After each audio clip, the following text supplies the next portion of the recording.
Nazanin ZaghariRatcliffe was brought to tears of shock and anger by Boris Johnson's inaccurate comments about the reasons for her visit to Tehran, and the Iranian authorities' use of them to justify her imprisonment, her husband said on Sunday. In a description of a phone call with his wife, Richard Ratcliffe said that lumps had been found in her breasts that required an ultrascan, that her state of mind had deteriorated, and that she was now on the verge of a nervous breakdown. He said that she felt violated by the lies the Iranian establishment had told about her activities, but also hit out at Johnson for attempting to avoid addressing the issue. She expressed anger at the guards, but also at the Foreign Secretary, that it had become such a shambles, Ratcliffe said. He added that seeing Johnson's performance at the Foreign Affairs Select Committee, in which he inaccurately said that she was in Tehran to train journalists, had left ZaghariRatcliffe angry at the original comments, angry at the footage of avoiding the question. Johnson's remarks were seized upon as a confession in the Iranian media and are believed to have left her facing an additional 5 years in prison.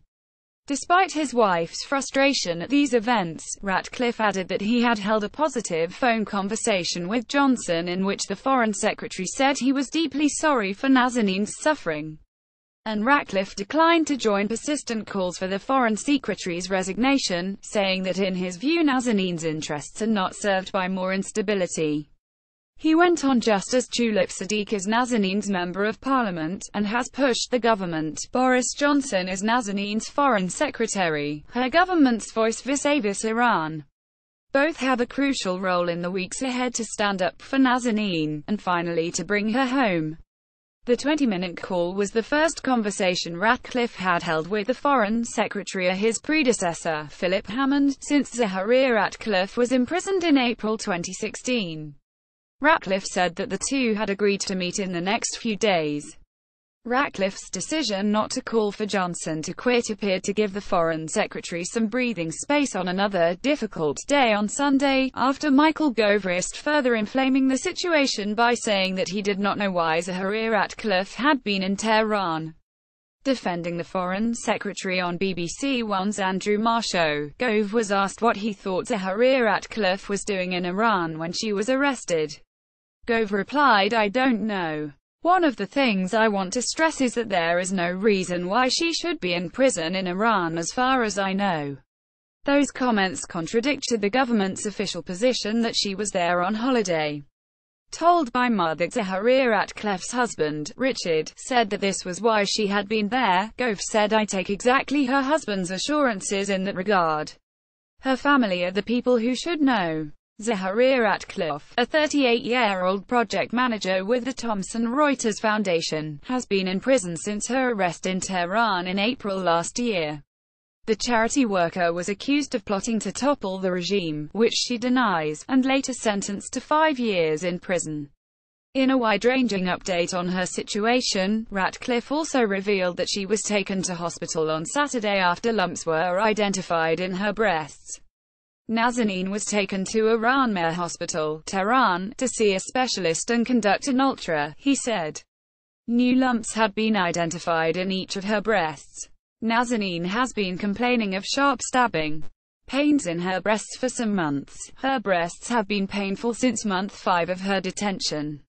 She had previously been given an inconclusive mammography by the in-prison gynecologist. The specialist has told her that he believed they were likely benign, Ratcliffe said, but she has to be kept under close surveillance.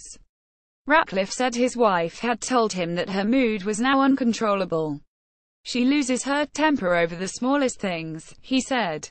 Everything annoys her, but she is unable to see why she gets so cross.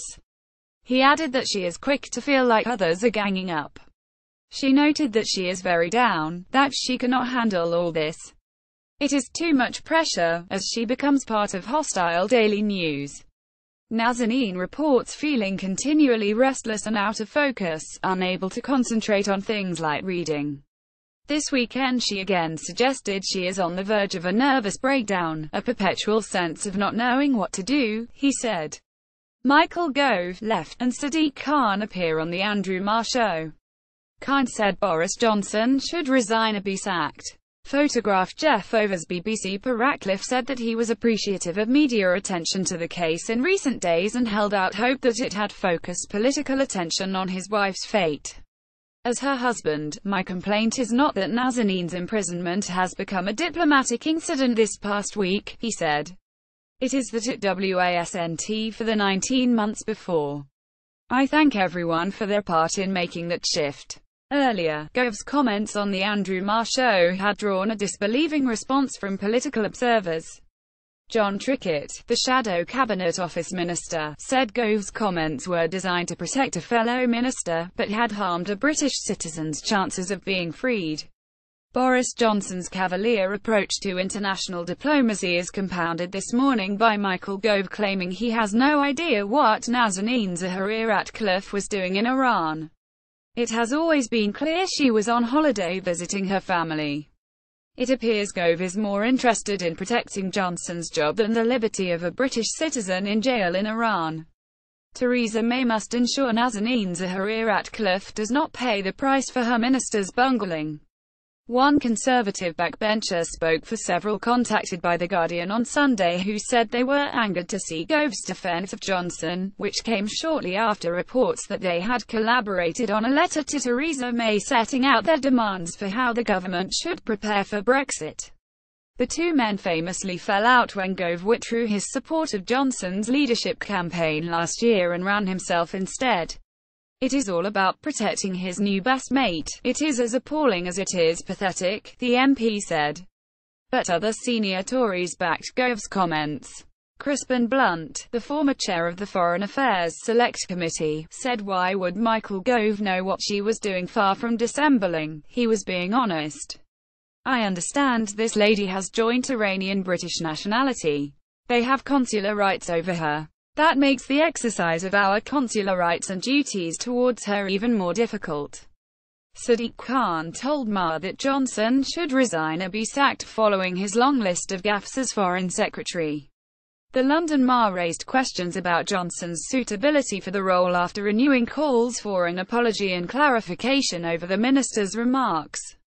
Khan, who succeeded Johnson as London mayor, told Marr, I think it's important that Boris Johnson clarifies the huge error he made. I'm hoping he clarifies his position, apologizes and helps Richard and the family get Nazanin back home in London where she belongs.